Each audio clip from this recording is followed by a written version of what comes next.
তো আজকে world cup draw হলো 2026 বিশ্বকাপের জন্য। সেখানে অনেক ইন্টারেস্টিং কিছু ম্যাচ হবে, আমরা দেখতে পারবো। First of all, the most exciting one is Kylian Mbappe versus Erling Haaland. দুজন একই গ্রুপে তাদের দল পড়েছে। তারপর সেখানে থাকবে মেসি বনাম David Alaba, Bellingham versus Modric, Yamal versus Valverde, Kevin De Bruyne versus Salah, and obviously Vinicius versus Hakimi. The most highlighted match. এবার ফিফা বিশ্বকাপের ড্রটা এমন সিস্টেমে করেছে, কারণ যেহেতু 48 দলের বিশ্বকাপ, সেহেতু অনেকগুলো ম্যাচ খেলা হবে। আর এবার সিস্টেমগুলো একটু চেঞ্জ হবে। তো 48 দলকে 12টা গ্রুপে বিভক্ত করা হয়েছে।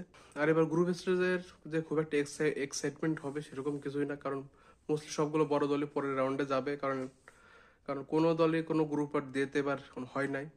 সব দলই তুলনামূলক সহজ অপোনেন্টের সাথে খেলা করছে। কোনো যে গ্রুপ অফ ডেথ থাকে কোনোবারের মতো, এবার সেরকম কোনো গ্রুপই নাই এবছর। আর এবার সিস্টেমটা একটু অন্যরকম। এবার রাউন্ড অফ 32 হবে, তারপর রাউন্ড অফ 16, তারপর কোয়ার্টার, তারপর সেমি, তারপর ফাইনাল হবে।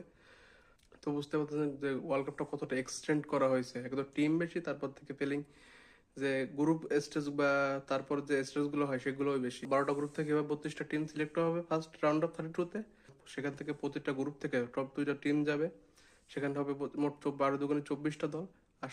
আর বাকি যে 8টা দল থাকে, আর যে 12টা গ্রুপ থেকে যারা টপ 8 টিম থাকবে থার্ড প্লেসের, তাদের ভিতরে 8টা দল, মোট 24 যোগ 8, 32টা দল, এই নিয়ে হবে রাউন্ড অফ 32।